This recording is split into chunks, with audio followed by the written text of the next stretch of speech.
भाई अजय बैरागी जी,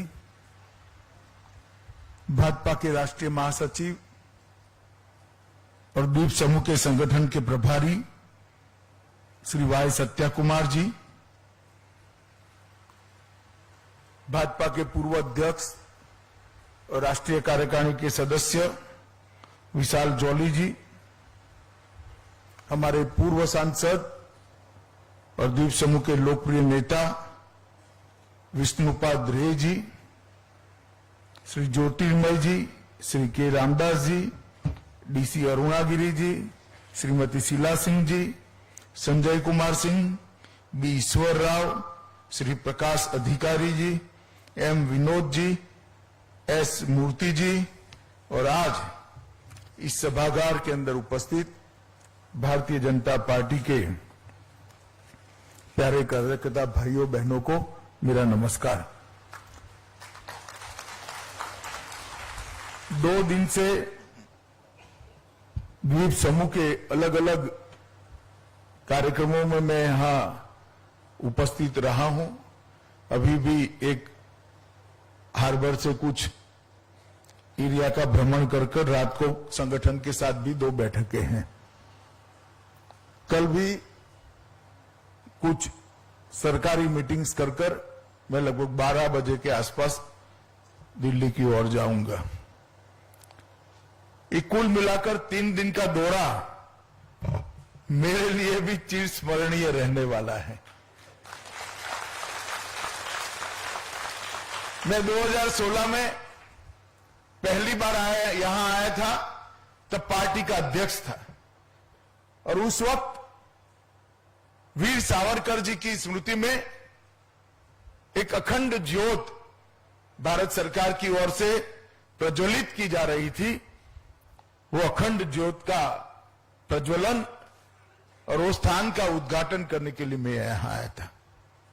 मैं बहुत छोटी उम्र का था तब से, जब से सावरकर जी को पढ़ा, मेरे हृदय में हमेशा उनका एक अनन्य स्थान और उनके लिए अनन्य मेरा भक्ति भाव रहा है।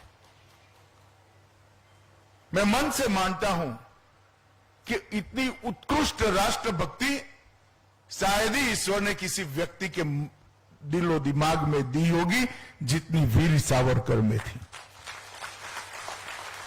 और हमेशा समय कैसा भी हो, अपने स्टैंड को बदले बगैर, अपने विचारों को बदले बगैर, रास्ते की कठिनाइयों को जानकर, गंतव्य कितना दूर है उसको पहचान कर, किसी भी विपरीत परिस्थिति में अपने विचारों को बेबाक तरीके से रखना और पूरे समाज का विरोध भी सहन करना, मैं मानता हूं इतनी हिम्मत बहुत कम लोगों के अंदर होती है जो वीर सावरकर के अंदर थी। समय से दूर की देखते थे, देश की सारी समस्याओं का अध्ययन था। अंग्रेजों ने फूट करो और राज करो की जो नीति बनाई थी, उसकी हर चालाकी का तोड़ वीर सावरकर के पास था। और देश की सुरक्षा संबंधित जितने भी मसले बाद में खड़े हुए, अगर सावरकर जी के अध्ययन को पढ़े तो मालूम पड़ता है कि इसके बारे में भी उनका विजन और उनकी दृष्टि बहुत व्यापक और सर्वसमावेशक थी। सावरकर जी ने इसी भूमि में अपने जीवन के 10 साल बिताए, यही सेल्युलर जेल के अंदर बिताए, अपार यातनाएं और मानसिक त्रास को उन्होंने भोगा, मगर झुकने का नाम नहीं लिया। ऐसे वीर सावरकर को मैं श्रद्धांजलि देने के लिए यहां आया था, क्योंकि ये वर्ष आजादी के अमृत महोत्सव का वर्ष। मोदी जी ने आजादी के अमृत महोत्सव को 130 करोड़ लोगों के सामने बहुत अच्छे तरीके से मनाने का संकल्प देश के सामने रखा है। 15 अगस्त को लाल किले की प्राचीर से प्रधानमंत्री जी ने देश के सामने इस बात को उजागर किया और उन्होंने कहा है कि आने वाली पीढ़ियां आजादी के संघर्ष को जान पाए, आजादी के स्वतंत्रता संग्राम के को वीर नायकों को पहचान पाए। कई ऐसे गुमनाम आजादी के स्वतंत्र सेनानी थे जिनको इतिहास में न जगह मिली, न स्थान मिला, न इनकी कोई स्मृति बची है। मगर देश भर में छोटे छोटे गांव में भी ऐसे जो स्वतंत्र सेनानी हैं उनको चुनकर उसकी स्मृति में कुछ न कुछ किया जाए, जिससे हमारी नई पीढ़ी इससे देशभक्ति के संस्कार प्राप्त कर सके। और यही ऊर्जा, यही संस्कार, यही प्रेरणा ही आने वाले दिन में भारत के हर नागरिक को देश के लिए जीने का जज्बा पैदा करती। कई बार मैं युवाओं से बात करता हूं, मुझे थोड़े मजाकिया टोन में भी कुछ युवा पूछते हैं और कुछ उनके मन में पजल होती है, इसलिए भी पूछते हैं कि साहब हमें बताइए, हम तो भगत सिंह कैसे बने, देश तो आजाद हो गया। तब मैं हमेशा कहता हूं कि हमारा जन्म ही आजादी के बाद हुआ है। देश के लिए मरने की जरूरत नहीं है, मगर देश के लिए जीना हमारे हाथ में। अगर हम हमारा जीवन देश के लिए जिए, हमारे जीवन की समस्त गतिविधियों को देश के साथ जोड़कर देखें और देश की छोटी छोटी समस्याएं, चाहे अपने घर की होगी, मोहल्ले की होगी, गांव की होगी, प्रदेश की होगी या देश की, वो बाधाएं, वो समस्याओं को दूर करने के लिए हम गिलहरी की तरह योगदान कर ले तो ये राम सेतु बन ही जाएगा। देश महान बनने से कोई रोक नहीं सकता। जब राम सेतु बनता था, एक छोटी सी गिलहरी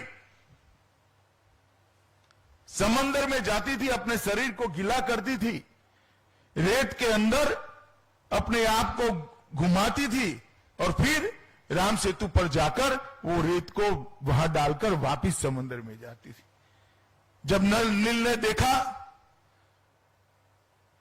उसको लेकर प्रभु श्री राम के पास गए और कहा कि प्रभु ये गिलहरी इस तरह से कर रही है, ये नादान है, इसने लाई हुई थोड़ी सी रेत से क्या ये राम सेतु बनेगा? तब श्री राम ने कहा कि मेरे, आपके और समस्त वानर सेना के योगदान से ये गिलहरी का योगदान बहुत बड़ा है। इसी प्रकार से भले हम पर कोई दायित्व न हो, हम समाज के अंदर एक ऐसे वातावरण की निर्मित कर सकते हैं क्या? हम समाज के अंदर एक ऐसा वायुमंडल बना सकते हैं क्या, जो वायुमंडल देश को महान बनाने की दिशा में हो, जो वायुमंडल युवाओं को प्रेरित करता हो, जो वायुमंडल देश की समस्याओं का निरसन करने के लिए काम करे। इस प्रकार का वायुमंडल का निर्मित तो हम कर ही सकते हैं। और संकल्प लेने का वर्ष है, विशेषकर भारतीय जनता पार्टी के कार्यकर्ताओं के लिए, क्योंकि हमारी पार्टी की स्थापना ही महान भारत की रचना के लिए हुई है। हम सत्ता के लिए राजनीति में आए हुए लोग नहीं, हम विचारधारा से बंधे हुए लोग हैं और हमारी विचारधारा महान भारत की रचना की विचारधारा है। ये संकल्प लेने का वर्ष है। अगर 130 करोड़ लोग इस आजादी के अमृत महोत्सव के वर्ष के अंदर एक छोटा छोटा संकल्प ले, तो इतना बड़ा परिवर्तन इस देश में आ सकता है। संकल्प भले व्यक्तिगत हो, एक छोटा सा 10 साल का बच्चा कह देगा कि मैं जीवन में कभी ट्रैफिक के नियमों को नहीं तोड़ूंगा, और पूरा जीवन अगर वो नियम नहीं तोड़ता है तो बहुत बड़ा कंट्रीब्यूशन होगा। एक छोटी सी 3-4 साल की बच्ची अगर संकल्प ले लेती है कि मेरे जीवन में मैं भोजन की थाली में जूठा अन्न नहीं छोड़ूंगी, अन्न का बिगाड़ मैं नहीं करूंगी, तो बहुत बड़ा परिवर्तन देश के अंदर आ सकता है। अगर हम तय करते हैं कि मेरे रूम से बाहर जाने से पहले लाइट, पंखे और एसी की स्विच हम बंद कर देंगे तो देश में बहुत बड़ा परिवर्तन है। महान काम करने की जरूरत है, आपके भाग्य में होगा तो आप भी करिएगा, मगर छोटे छोटे काम हम सब कर सकते हैं और वो सबसे ज्यादा जरूरी है। अगर 130 करोड़ लोग इस प्रकार का संकल्प लेते हैं तो 130 करोड़ संकल्प का संपुट मां भारती को महान बनाने से रोक ही नहीं सकता। विश्व में हमारा उचित स्थान हमें मिलना ही मिलना तय हो जाएगा। आप कल्पना करिए, 130 करोड़ लोग एक ही दिशा में एक एक कदम बढ़ाते हैं तो 130 करोड़ कदम देश आगे बढ़ता है। जरूरत है एक दिशा में कदम बढ़ाने का संकल्प करने की। और मित्रों, इसलिए ये जो वर्ष है, हम सभी भारतीय जनता पार्टी के कार्यकर्ता, समस्त देशवासियों के लिए, मगर हमारे लिए विशेष रूप से देश के लिए संकल्प करने का वर्ष है। और सेल्यूलर जेल, मैं तो जब भी वहां जाता हूं मेरे रोंगटे खड़े हो जाते हैं। इन लोगों को जब इतनी यातनाएं दी होगी, क्या सोचकर सहन करे होंगे। कई ऐसे लोग थे जो जमींदार कुटुंबों से आते थे। बंगाल का सूची मैंने देखा, कई जमींदारों का नाम, कोई बहुत बड़े स्कॉलर्स का नाम अंदर था। कई बड़े धनपतियों के बेटे यहां जेल में रहे और कोल्हू में बेल की जगह बंद कर तेल निकालने का काम किया, कोड़े खाए, पारावार यातनाएं सहन करी और सामने घनघोर अंधेरा था। एक ऐसी सत्ता के सामने वो लड़ रहे थे जिसका सूरज कभी डूबता नहीं था। मालूम नहीं उन्होंने अपने जीवन में आजादी को देखा या नहीं देखा, कई लोग नहीं देख पाए होंगे, मगर जब हम सोचते हैं तो मालूम पड़ता है कि वो लड़ाई वो न लड़ते तो आज हम स्वतंत्र भारत में हवा नहीं, श्वास नहीं ले सकते थे। इस भारत की स्वतंत्रता ऐसे अज्ञात करोड़ों स्वतंत्र सेनानियों के बलिदान, तपश्चर्या और उनके समर्पण के कारण ही मिली। और ये वर्ष है उनके सपनों का भारत बनाने का, और मोदी जी ने अभियान आगे बढ़ाया है।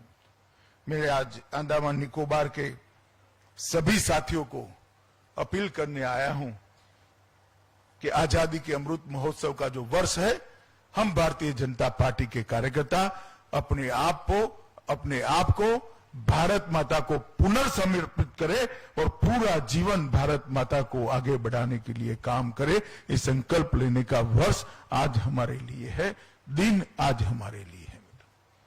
यही अंडमान निकोबार की भूमि पर सुभाष बाबू आजाद भारत का सबसे पहला तिरंगा फहराए थे। भले आजादी अल्पजीवी निकली, मगर आजादी के लड़ने वालों में वो महान योद्धा ने देश के एक भूभाग को आजादी दिलाने का काम किया था। बहुत बड़ा कठिन सफर उन्होंने तय किया था। सबमरीन के अंदर और कार में 35,000 किलोमीटर का सफर तय कर ये आदमी ने उस युद्ध के अंदर भारत को आजाद कराने का प्रयास किया था। आप कल्पना करिए, कहां कलकत्ता है, कहां बर्लिन है, बीच में अफगानिस्तान आता है, रसिया आता है।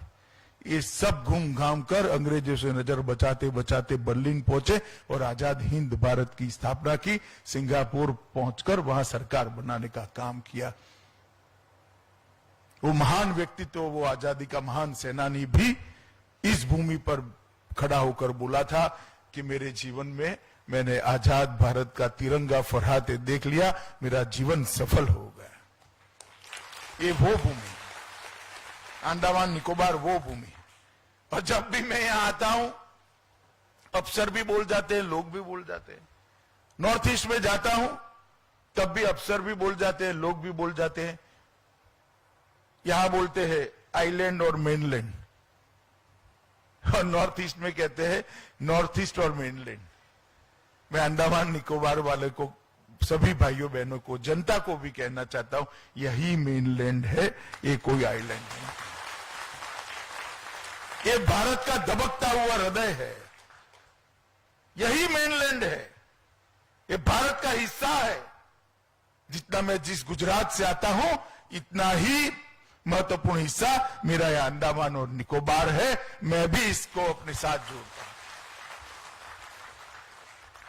क्योंकि स्वतंत्रता का सबसे बड़ा संग्राम और देश भर से स्वतंत्र सेनानी जो लड़ते थे, इन्होंने एक बहुत बड़ी तपस्या यही यज्ञ वेदी के अंदर आहुति देकर करी थी। इससे बड़ा कोई स्थान हो नहीं सकता। इसलिए हम सब ने मन में से मेनलैंड कंसेप्ट ही निकाल दीजिए, ये अंडमान निकोबार ही हमारा मेनलैंड है और इसको मानकर हमने आगे करना चाहिए। मित्रों, यहां पर मोदी जी ने ढेर सारे काम किए, मैं गिनाऊं तो बहुत लंबा समय जाएगा। जल जीवन मिशन में 66,000 परिवार को शुद्ध पीने का पानी दिया है। स्वनिधि ये छोटे से राज्य क्षेत्र में 100% पहुंची है। हर घर में बिजली पहुंचाने का काम किया है। एक राष्ट्र एक रेशन कार्ड यह 100% इंप्लीमेंट हो चुका है। आज ही मैं 29 स्वास्थ्य केंद्रों का लोकार्पण कर आया। इसको मिलाकर 129 स्वास्थ्य सेहत केंद्रों की स्थापना कर दी गई है। अब कहीं पर भी एक भी नया स्वास्थ्य केंद्र बनाने की जरूरत नहीं है। केरोसिन मुक्त हमारा अंडमान निकोबार हो गया है। हर घर में गैस पहुंचा दिया गया है। हर घर में शौचालय पहुंचाने का काम समाप्त हो गया है। शहरी क्षेत्र में भी हर घर में शौचालय पहुंचाने का काम हो गया है। और प्रधानमंत्री जन आरोग्य योजना का 11,500 लोगों को 5 लाख तक की सुविधा का सारा फायदा पहुंचाने की शुरुआत हो गई। और कोरोना के अंदर भी यहां पर नरेंद्र मोदी जी के नेतृत्व में भारत सरकार ने बहुत अच्छा काम किया है। मित्रों, मैं कई बार कांग्रेस के नेताओं को सुनता हूं, तब मुझे सवाल आता है कि किस विश्वास से बोलते हैं, किस मिट्टी के बने हुए हैं। इतनी जोर से और निर्लज्जता से कोई झूठ कैसे बोल सकता है। मैं पूछना चाहता हूं इन लोगों कि भाई 60 साल तक आपने शासन किया, देश में 4 पीढ़ी शासन किया, मुझे बताओ तो अंडमान के हर घर में आप शौचालय पहुंचा पाए थे क्या? हर घर में बिजली पहुंचा पाए थे क्या? गरीब व्यक्ति को आयुष्मान भारत योजना का कार्ड पहुंचा पाए थे क्या? इतने सारे आरोग्य केंद्र बना पाए थे क्या? मित्रों, ढेर सारे काम जो हर व्यक्ति की चिंता करते, हर व्यक्ति को अपना जीवन स्तर ऊपर उठाने का मौका देते, ये काम भारतीय जनता पार्टी ने किया। आप कल्पना करिए, घर के अंदर गैस नहीं है और माता धुएं वाले घर में रहती है, लकड़ियां जलाकर, टहनियां जलाकर, कंडे जलाकर खाना पकाती है। उसकी स्वास्थ्य का क्या होगा? आंख की ज्योति चली जाती है, फेफड़ों में धुआं जाकर वो फाइब्रोसिस से कसमय ही मृत्यु का वरण करती है। हर घर में गैस देकर मोदी जी ने 13 करोड़ माताओं को कसमय मौत से शरण में जाने से बचाने का काम किया। 10 करोड़ शौचालय बनाकर एक 15-16 साल की बच्ची खुले में शौच क्रिया करने जाएगी, कितनी शर्म आएगी उसको। वो रात पड़ने की राह देखती थी बेचारी, आज वो भी हम सब की तरह शर्म से मुक्त होकर, निश्चिंत होकर अपने घर में बने हुए शौचालय का उपयोग कर सकती है। वो सारी बच्चियों को शर्म से बचाने का काम हमारे प्रिय नेता नरेंद्र मोदी ने किया है। और एक कांग्रेसी आज भी पार्लियामेंट में बोल रहे हैं कि काम तो हम कर रहे हैं, हमने किया था, फला किया था, ढिका किया था। भाई, इतने साल से कनेक्टिविटी की बात चलती थी। चेन्नई से अंडमान निकोबार तक का सबमरीन केबल लगाने का आपको सोच भी आया था क्या? बताओ भाई, आया था भाई? आया था? मोदी जी ने 18 में चालू किया, 20 में समाप्त कर दिया। आज यहां पर कनेक्टिविटी का कोई प्रॉब्लम नहीं। कांग्रेस में सरकारें कैसे चलती थी? एक सरकार सोचती थी, दूसरी सरकार योजना बनाती थी, तीसरी सरकार टेंडर निकालती थी, चौथी सरकार काम को चालू करती थी और 5वीं सरकार आई तो उद्घाटन करती थी। और कई सारे प्रोजेक्ट तो बीच में ही 5 सरकारों के अधर में लटक जाते थे। मोदी जी ने देश में कार्य संस्कृति बनाई है। मोदी जी ही भूमि पूजन करते हैं और मोदी जी ही लोकार्पण करते हैं। ये भारतीय जनता पार्टी की सरकार है। जो सरकार इसका भूमि पूजन करती है वही सरकार इसका लोकार्पण करती है। इसीलिए विकास इतना द्रुत गति से, तेज गति से आगे बढ़ा है। 1224 करोड़ रुपए की लागत का 12 प्रमुख द्वीपों को जोड़ने वाला आज ये प्रोजेक्ट समाप्त हो गया है। पोर्ट ब्लेयर में 200 जीबीपीएस और अन्य द्वीपों में 100 जीबीपीएस की कनेक्टिविटी आज आप सबके लिए उपलब्ध है। मित्रों, ये फ्लैग पॉइंट जहां देश का सबसे पहला तिरंगा फहराया गया, सुभाष बाबू जैसे व्यक्ति ने फहराया, वो भुला दिया गया था। जब वो घटना को 75 साल हुए, मोदी जी यहां आए और मोदी जी ने 2018 में यहां फिर से 100 फुट ऊंचा तिरंगा लगाकर सुभाष बाबू की स्मृति को जीवित करने का 3 द्वीपों का पुनः नामकरण किया गया। स्वराज द्वीप, शहीद द्वीप और नेताजी ब्रिज द्वीप, सुभाष चंद्र बोस द्वीप। कभी इन लोगों को विचार ही नहीं आया, कभी विचार नहीं आया। गांधी नेहरू, गांधी नेहरू, गांधी नेहरू, गांधी नेहरू। महात्मा गांधी नहीं भाई, हाँ, आप गलत मत समझ लें, उनका भी नाम तो नहीं बोलते हैं। ये 2 परिवार के अलावा किसी का विचार ही नहीं आया उनको।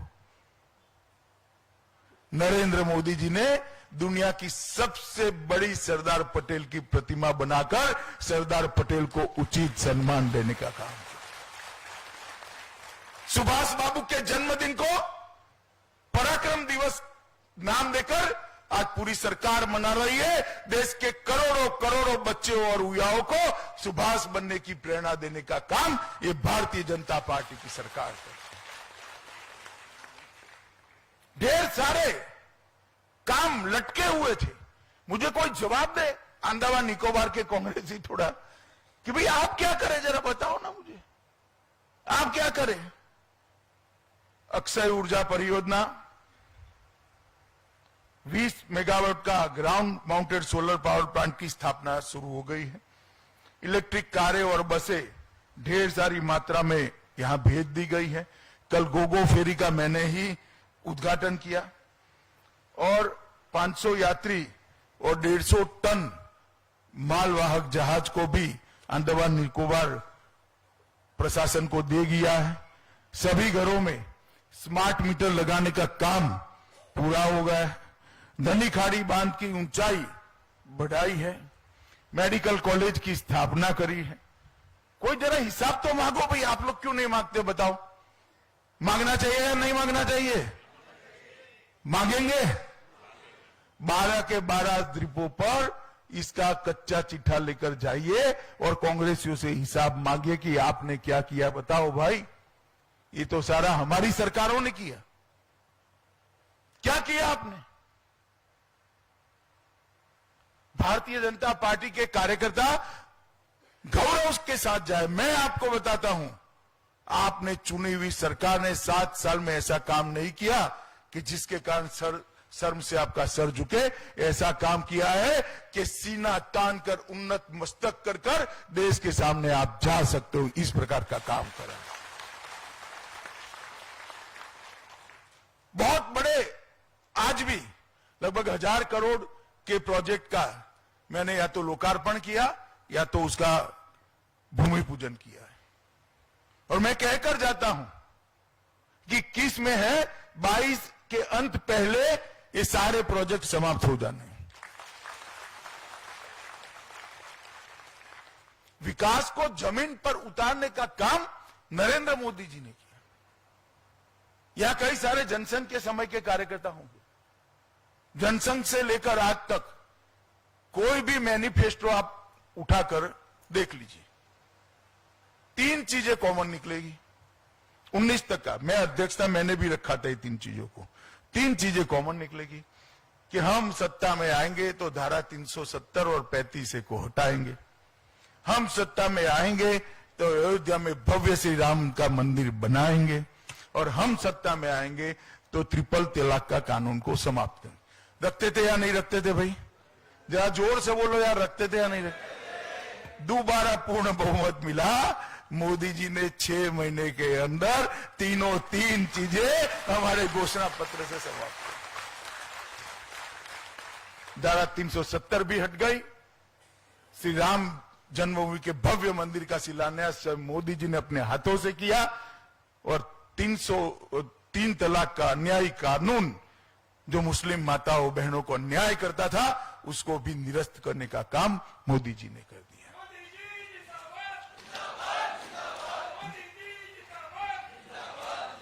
मोदी जी ने देश की सुरक्षा को भी,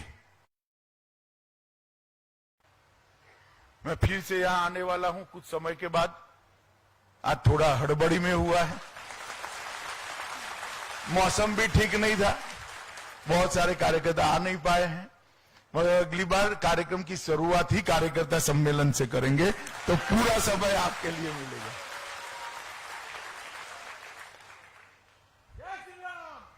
पर्यटन, नारियल और मत्स्य पालन, ये तीनों अंडमान निकोबार की आर्थिक स्थिति को बदलने वाली 3 चीजें हैं।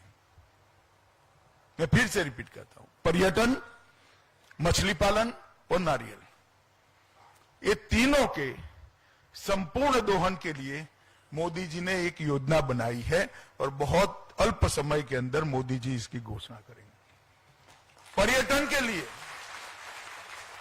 दुनिया चकाचौंध हो जाए इस प्रकार की व्यवस्था यहां होने वाली है। मछली पालन के लिए आज कुछ शुरुआत की है, मगर इससे भी अच्छी कई योजनाएं आ रही है, और नारियली के भी 133 प्रकार के जितने उपयोग हो सकते हैं वो करने के लिए कोयर बोर्ड विदेश के लोगों से बात कर एक कार्य योजना बना रहा है। और ये तीनों योजनाओं को लागू करते ही अंडमान निकोबार में एक बहुत बड़ा परिवर्तन आने वाला है मित्रों। और पर्यटन के लिए इसका बेस वर्क करने का काम तो अभी चालू हो गया है, ब्रिज बनाना, वहां पर थोड़ा होटलें बनाना, ये कराना, वो कर, ये सब काम चालू हो चुका है, और इसकी पूरी योजना भी मोदी जी लेकर आएंगे। मत्स्य पालन के लिए भी ढेर सारी योजनाएं अभी चालू कर दी है। जो मेन योजना का इंफ्रास्ट्रक्चर होगा, 4 हाई डेंसिटी पोली एथिलीन जेटी का निर्माण किया है, मछली बाजार का भी निर्माण किया है, 250 मेट्रिक टन की भंडारण क्षमता के लिए 2 इकाइयों का हमने स्थापना ऑलरेडी कर दिया है, परंतु इसको और अच्छे तरीके से विश्व के बाजार में हम भेज पाए, इस प्रकार की व्यवस्था भी लेकर आने हैं। मेरा आप सबसे एक ही निवेदन है मित्रों, कि आजादी के अमृत महोत्सव को घर घर लेकर जाइए। देश के अंदर एक चेतना, देश के अंदर एक जागृति, देश के अंदर देशभक्ति का एक ज्वर जगाने का काम भारतीय जनता पार्टी के कार्यकर्ता ने करना चाहिए। मोदी जी ने जो स्वप्न देखा है महान भारत की रचना का, ये पूरी करने का काम भारतीय जनता पार्टी के कार्यकर्ता का है। ये दायित्व भारतीय जनता पार्टी के कार्यकर्ता, देश भर के लोगों को वो स्वप्न के साथ जोड़कर एक नई ऊर्जा निर्मित करने का काम भी भारतीय जनता पार्टी के कार्यकर्ताओं का है। मित्रों, आज आप सबने भी बहुत जगह पे, बहुत कार्यक्रमों में मेरा मन से स्वागत किया है, और आज इतनी बारिश में भी आप सभी लोग आए हैं, मुझे मिलने का मौका दिया। कार्यकर्ताओं को जब मिलते हैं सरकार में जाने के बाद, तो एक नया जोश और एक नई ऊर्जा और एक मन को संतोष की भावना जरूर होती है, क्योंकि मैं तो सालों तक संगठन का काम करता रहा। आज मेरा दायित्व सरकार में है, तो कई बार तो ससुराल गए हो ऐसा महसूस होता है। अगर इस प्रकार के सम्मेलन में जाते हैं तो अपने घर वापिस आ जाने का जैसे महिलाओं को आनंद होता है, ऐसा आनंद होता है। तो साथ अर्थ में आप लोगों को मिलकर बहुत बहुत खुशी हुई, और मैं दोबारा आऊंगा तब आराम से बात करेंगे। उस वक्त थोड़ी चिंता भी करेंगे कि सभी द्वीप के कार्यकर्ता यहां आ जाए और एक अच्छी बातचीत हो, और भारतीय जनता पार्टी को कैसे मजबूत बनाना, इसके लिए आज हम प्रदेश के जिम्मेदार लोगों के साथ भी रात को बैठने वाले हैं, पूरी कार्य योजना बनाएंगे। अध्यक्ष जी ने कह दिया कि सरकार क्या करे इसके लिए बैठने वाले ही। ये कोई बात मैं सुनने वाला ही नहीं हूं।